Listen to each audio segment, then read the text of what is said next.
पंडित जी दूध क्यों बहा रहे हैं, किसी प्यासे को पिला दें। प्यासों के लिए पानी कम पड़ गया क्या, या भूखों के लिए दूध कम पड़ गया? तो लोग कहते हैं ना कि बहाने से तो अच्छा है किसी भूखे का पेट भर दें। या लोग तो पता नहीं क्या क्या कहते हैं, लेकिन ये जो दूध है जैसे हमारे लिए ज़रूरतमंद है, उसी प्रकार जो हमारे गंगा जी में रहने वाले जीव हैं, जो जल में रहने वाले जीव हैं, उनके लिए ज़रूरतमंद।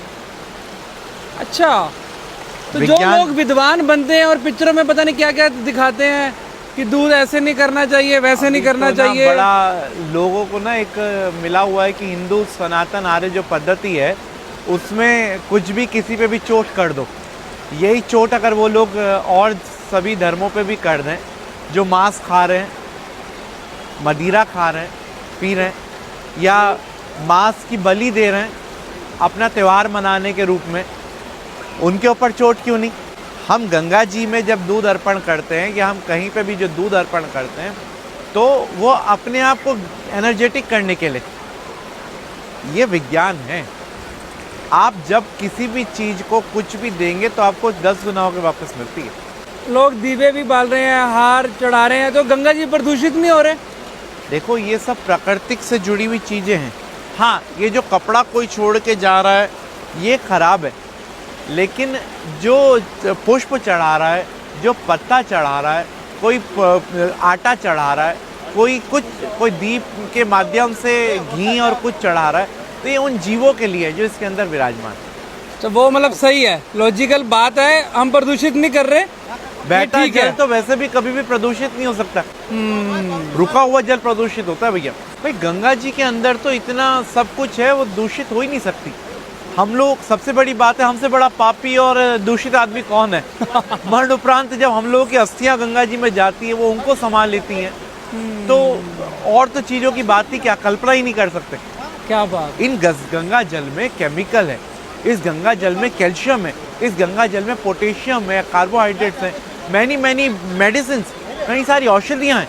अच्छा, क्योंकि ये पहाड़ों से आ रही है, इसके अंदर तो पता नहीं क्या क्या है, और इसीलिए ये अमृत है। कोविड के टाइम पे बहुत सारे लोगों ने जल पी के अपना जो उस समय का उनका डिटॉक्सिट करा, वो जल से करा। BHU ने माना भी। तो गंगा जल जो है वो नेत्रों के लिए, गंगा जल जो है वो कई विकारों के लिए ठीक करने का रास्ता है। ये माँ है, माँ से ज़्यादा पवित्र कौन हो सकता है? क्या बात, वाकई। और कुछ लोग ये भी कहते हैं कि जैसे शिवलिंग में भी पानी चढ़ाते हैं या दूध चढ़ाते हैं, उसको भी कुछ लोग गलत बोलते हैं। मनगढ़ंत बातें हैं, इन पे गौर ना दें, विज्ञान को पहचानें।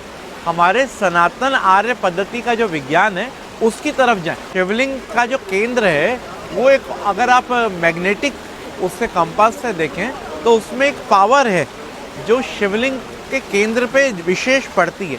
तो जब हम जल अर्पण करते हैं तो वो पावर हमें मिलती है। आज का युग वैज्ञानिक युग है। आप ये देखिए ना, इस जल को आप हजारों वर्ष तक रख लें, ये खराब नहीं हो सकता, इसमें एल्गी नहीं लगती। भूखे प्यासे को तो चलो खाना पिलाना पुण्य का काम है ही है, वो अलग चीज़ है, पर उसको इसके साथ ना मिलाए, कहने का मतलब। भूखे प्यासे को आप भोजन कराओ। हालांकि तो जब दांत नहीं तब दूध दिया, और जब दांत दिए तो अखरोट भी देंगे, पक्की बात है, ये भाग्य है ना। तो कोई भूखा नहीं होता भारत में, तो कोई भी भूखा नहीं उठता, भले ही भूखा है, सोता कोई भूखा नहीं है। यहाँ अन्नपूर्णा की विशेष कृपा है। हम हिंदुओं से ही सबकी रोटी जुड़ी हुई है, चाहे वो आमिर खान पिक्चर बनाते हुए कर रहे हो, ठीक है, चाहे वो कोई और आदमी प्रवचन में कर रहे हो, कोई भी हो, और हमारी गंगा जी से। क्या बात है। जय हो गंगा मैया जी। जय गंगा मैया। शुक्रिया पंडित जी।